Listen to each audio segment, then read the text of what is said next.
નવસારીના સાંસદ સી.આર. પાટીલનો કાર્યકર પ્રેમ જોવા મળ્યો. હવેથી નવસારી જિલ્લાના ભાજપના કાર્યકરને સુરતમાં ભૂખ્યું નહીં રહેવું પડે.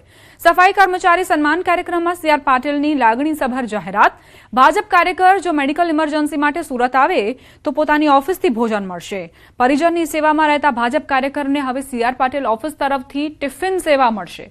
જિલ્લાના ભાજપ કાર્યકરો માટે સાંસદે સૂક્ષ્મ નિરીક્ષણ કરી જાહેરાત કરી. સાંસદના જાહેરાતની સૌ ભાજપ કાર્યકરોએ વધાવી લીધો. નવસારી જિલ્લામાંથી ઘણા બધા કાર્યકર્તાઓના સગાવાળા જ્યારે સુરત કોઈને કોઈ હોસ્પિટલમાં દાખલ થાય છે અને એમને વધુ સમય સુધી ત્યાં રહેવું પડતું હોય છે, ત્યારે એમને જમવા માટેની ખૂબ અડચણો પડતી હોય છે.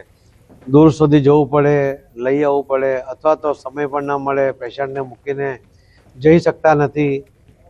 એ બધું જ્યારે અમારા ધ્યાનમાં આવ્યું ત્યારે અમે શરૂ કર્યું છે કે અમારે ત્યાં કિચન છે ઓફિસમાં. ત્યાંથી કોઈ પણ કાર્યકર્તા કહેશે કે આ પેશન્ટ એમનો સગાવાળા ત્યાં છે, એમની સાથે આટલા લોકો છે, એ સંખ્યા બતાવશે, એટલી સંખ્યાના ટિફિન પણ અમે એમને ત્યાં પહોંચાડી દઈશું. એ વ્યવસ્થા અમે ઓફિસમાંથી ગોઠવી છે.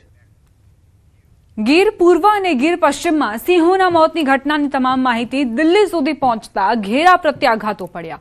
રાજ્ય સરકારના વન અને પર્યાવરણ મંત્રી અર્જુન મોઢવાડિયાએ અમરેલીના જસાધાર એનિમલ કેર સેન્ટરની મુલાકાત લીધી. વન વિભાગના સિનિયર અધિકારીઓ સાથે સમીક્ષા કરી. સિંહોના મોતના સીડીવી રોગના લક્ષણો સામે આવતા રાજ્ય સરકાર એલર્ટ મોડમાં છે. વરિષ્ઠ પીસીસીએફ કક્ષાના અધિકારીઓની મુલાકાત બાદ મંત્રી અર્જુન મોઢવાડિયાએ સ્થિતિ અંગે જાત નિરીક્ષણ કર્યું. સિંહ હતા એને અમુકને સ્થળ ઉપર જ ટ્રીટમેન્ટ કરવામાં આવી છે અને જે વધારે થોડાક નબળા હતા એને રેસ્ક્યુ સેન્ટર ઉપર લઈ આવીને એમને વન વિભાગના અધિકારીઓ, વન વિભાગના ડૉક્ટરો અને અમારા જે જૂનાગઢ વેટરનરી કોલેજના ડૉક્ટરોએ સાથે મળીને એની ટ્રીટમેન્ટ કરી છે. અને આજે જે રેસ્ક્યુ કરેલા સિંહો છે એ એકદમ સાજા થવાની તૈયારીમાં છે અને ટૂંક સમયમાં એને રિલીઝ કરવામાં આવશે. અને છેલ્લા 3 દિવસની અંદર જે સિંહના મૃત્યુના કોઈ સમાચાર મળેલા નથી. અમદાવાદ ખાતે કોંગ્રેસ દ્વારા વિદ્યાર્થીઓના ભવિષ્યને ધ્યાનમાં રાખીને કારકિર્દીના ઉંબરે પુસ્તકનું વિમોચન કરવામાં આવ્યું.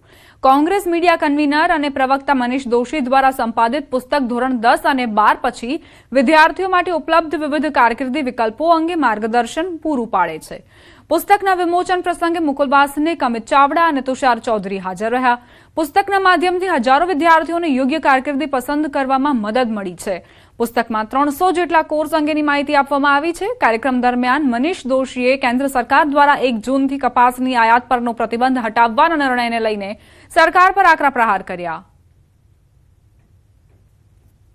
કારકિર્દીના ઉંબરે પુસ્તક, આ પુસ્તકની અંદર 300 થી વધુ અભ્યાસક્રમો અને રાજ્યની તમામ યુનિવર્સિટીઓની સરળતાથી માહિતી મળે. એટલે પુસ્તક વાંચવા માટે અને કારકિર્દી પસંદ કરવા માટેની કઈ કઈ પદ્ધતિ હોય, કઈ ચાવી તમે પકડો તો કઈ રીતે તમારી રસ રુચિ પ્રમાણે કારકિર્દી પસંદ કરી શકો, એ તમામ પ્રકારના અભ્યાસક્રમોની વિગતો આપવામાં આવી છે.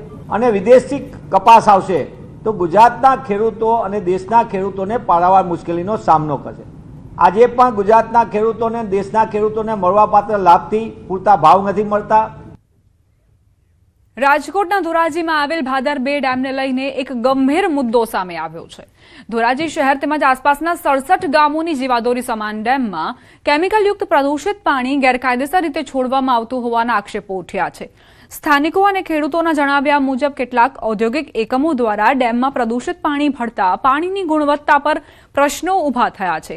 પ્રદૂષણના કારણે પશુધન, ખેતી અને માનવ સ્વાસ્થ્ય પર ગંભીર અસર થવાની ભીતિ વ્યક્ત કરવામાં આવી રહી છે. સ્થાનિકોએ ગુજરાત પ્રદૂષણ નિયંત્રણ બોર્ડ દ્વારા તાત્કાલિક તપાસ કરી પાણીના નમૂનાઓની ચકાસણી કરવામાં આવે અને દોષિતો સામે કડક કાર્યવાહી કરવામાં આવે તેવી માંગ કરી છે. કેમિકલ ઉપરથી પાણી આવે છે, પાણી પીવા જેવું કે લાયક નથી અને ખેતીના બગાડ થાય છે. અમારે રજૂઆત કરી પણ કોઈ આમાં કોઈ ધ્યાન દેતું જ નથી. ભાદર નદીની અંદર જેતપુરના કેમિકલ માફિયાઓ અવારનવાર કેમિકલના ટેન્કરો છોડી જાય છે, જેને કારણે ભાદર 2 ડેમ જે છે એ પ્રદૂષિત થઈ ગયો છે. આ કેમિકલને લીધે ખેડૂતો જો આ પીએચ ની અંદર પાણીનો ઉપયોગ કરે તો જમીનો બંજર થઈ જાય છે. કોઈ પણ પાક વાવે તો ઉત્પાદન થતું નથી અને પાક તૈયાર થતો નથી. અમારી માંગણી છે કે આ કેમિકલ માફિયાઓ સામે પગલા લેવામાં આવે અને કેમિકલ માફિયાઓને જેલ ભેગા કરવામાં આવે. ધોરાજીના ભાદર 2 ની વાત કરીએ. ભાદર 2 ના અંદરમાં જે કે જેતપુર દ્વારા જે ભાદર નદી છે તે નદીનો પાણી મિક્સ થતા ભાદર 2 સુધી પહોંચ્યો છે. આપણે સીધા દ્રશ્યો બતાવીશ કે અત્યારે જે કેમિકલ યુક્ત પાણી છે તે સરસાઈટ ગામને લાગતું ઘેર પંથક સુધી આ પાણી જતું હોય છે અને ખેડૂતોને સિંચાઈ અને પીવાના માટે આ ઉપયોગ થતો હોય છે. પણ કેમિકલ માફિયા દ્વારા આ જે પાણી છે તે પાણી સિંચાઈમાં વાપરે તો જમીનો બંજર બનતી હોય છે અને કેટલા બધા રોગ થતા હોય છે. ચામડીના રોગ, કેન્સરની ભયંકર બીમારી થતી હોય છે. વારંવાર જેતપુરના માફિયા દ્વારા આ અમુક એકમો દ્વારા આ પાણી છોડવામાં આવે છે. ભાદર નદી તો મેલી કરી છે પણ ભાદર 2 સુધી આ પાણી પહોંચ્યો છે. આપ સીધા દ્રશ્યો જોશો અત્યારે જે પાણી મિક્સ કેમિકલ યુક્ત થતું હોય છે પણ છતાં કોઈ જાતની જીબીસીબીથી કોઈ જાતની કાર્યવાહી કરવામાં આવતી નથી. તંત્ર ખાલી માત્ર સેમ્પલ લઈ જતા હોય છે અને માત્ર આ જ પરિસ્થિતિ હોય છે. પણ આ જે ભાદર 2 છે તે ભાદર 2 અત્યારે કેમિકલનું પાણી ભાદર નદીનો મિક્સ થતું હોય છે છતાં તંત્રને કેમ દેખાતું નથી? તંત્ર માત્ર સેમ્પલ લઈ અને સંતોષ માનતા હોય છે પણ છતાં આનું કાર્યવાહી કેમ કરવામાં નથી આવતી?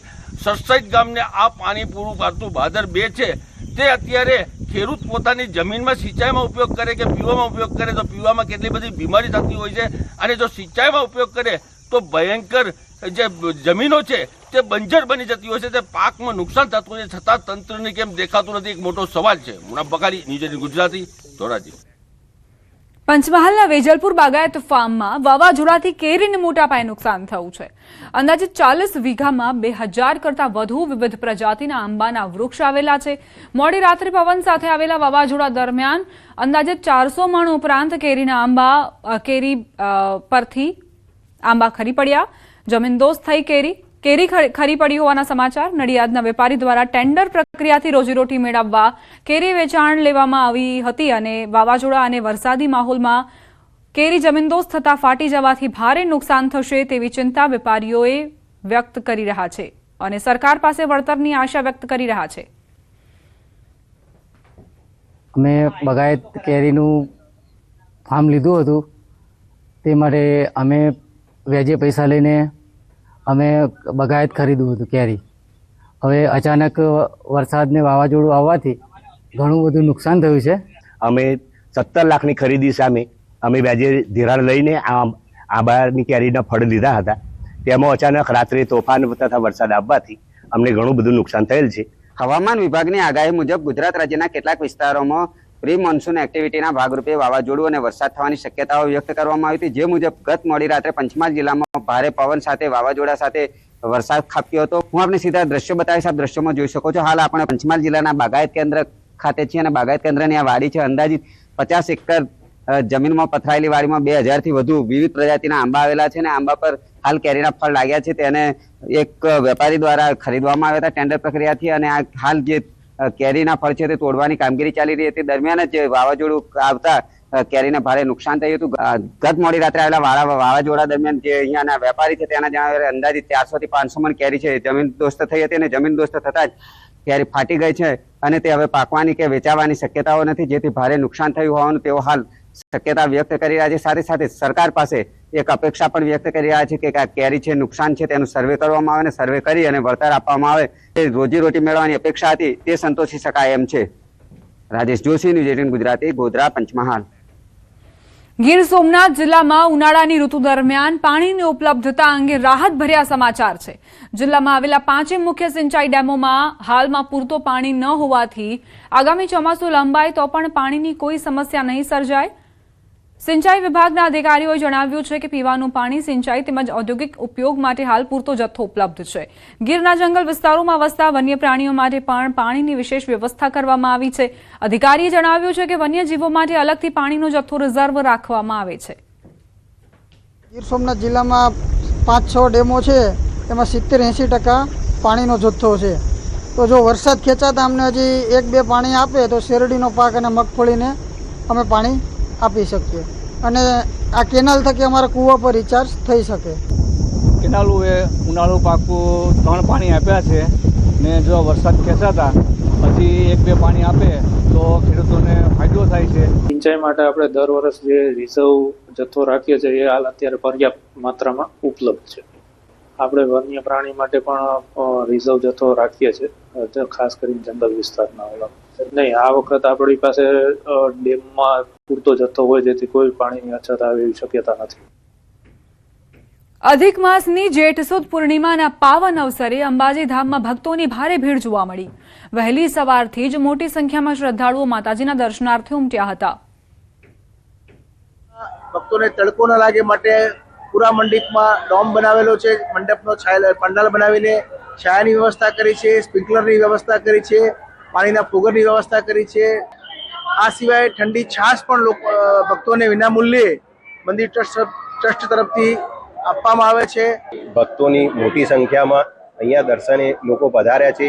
આ અધિક મહિનાની પૂર્ણિમા છે અને અધિક માસનું મહત્વ એ છે કે અધિક માસની અંદર તમે દીપદાનનું વિશેષ મહત્વ દર્શાવ્યું છે. દીપદાન કરવાથી અનેક ઘણું ફળ મળતું હોય છે.